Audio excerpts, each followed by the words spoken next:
நம்ம வீட்டில் இருக்கிற பொருட்களை வச்சு நம்ம இன்றைக்கி குல்ஃபி எப்படி செய்கிறதுன்னு பார்க்கலாம். இதுக்கு நான் 1/2 லிட்டர் பால் எடுத்திருக்கேன். பாலை கொஞ்சம் சூடு பண்ணிக்கலாம். சூடு பண்ணதுக்கப்புறம் இதுலேருந்து 2 கரண்டி பாலை தனியாக எடுத்துக்கிறேன். இதில் பால் பவுடரும் கார்ன்ஃப்ளவரும் கலந்துக்க போகிறேன். இது வந்து 10 ரூபா பால் பவுட்ரு பாக்கெட்டு. அதில் 1 ஸ்பூன் வந்து கார்ன்ஃப்ளவர் கலந்துருக்கேன். ஃபுல்லாக அடுப்பை வந்து லோ ஃப்ளேம்லேயே வச்சு நம்ம செய்யணும், இல்லைனா பால் வந்து அடி பிடிச்சிரும். பால் கொஞ்சம் வந்து திக்காக ஆகிடுச்சு. இப்போ வந்து நம்ம கலந்து வச்சுருக்கோம்ல, அதை வந்து இதில் சேர்த்துக்கிறோம்.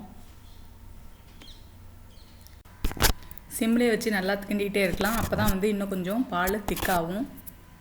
இப்போ நான் வந்து 3/4 டம்ளர் அளவுக்கு ஜீனி சேர்த்துக்கிறேன். பால் நல்லா திக்காகிடுச்சு. இதை ஆற வச்சுக்கலாம். 4 முந்திரி பருப்பும் 4 பாதாம் பருப்பும் எடுத்திருக்கேன். இதை வந்து மிக்சியில் போட்டு அரைச்சிக்கிறேன். இப்போது இந்த ஆற வச்ச பாலையும் இதோட சேர்த்து அரைச்சி எடுத்துக்கிறேன். இப்போ இதோட 1 ஸ்பூன் வந்து வெண்ணிலா எசன்ஸ் சேர்த்துக்கிறேன். வெண்ணிலா எசன்ஸ் இல்லைன்னா ஏலக்காய் தூள் சேர்த்துக்கலாம்.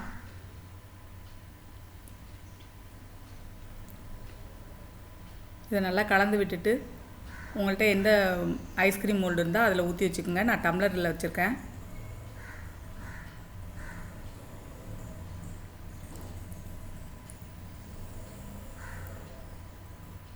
இதை மூடி வைக்கிறதுக்கு வந்து அலுமினியம் ஃபாயிலு, அது கவர் அந்த மாதிரி எடுக்காமல் நம்ம வந்து வாழை இலை வச்சு யூஸ் பண்ணிக்கலாம்.